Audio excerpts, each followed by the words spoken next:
шоколад, который бары жегisi келип аткан, бары кызыгып аткан, но не прям дубайский шоколад.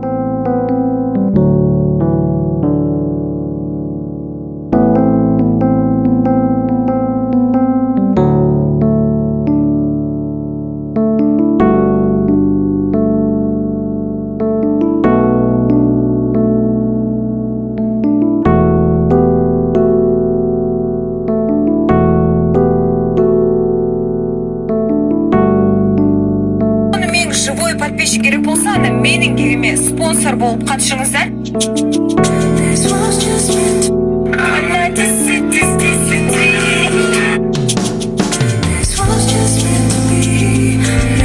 Түсінігім бойынша сіздермен бөлісіп кетейін. Адам энергияны қаяқтан алады деген сияқты. Аллаға шүкір, мешітке барып қайттым. Жұма намазға. Жұма намазда таныс дос болар.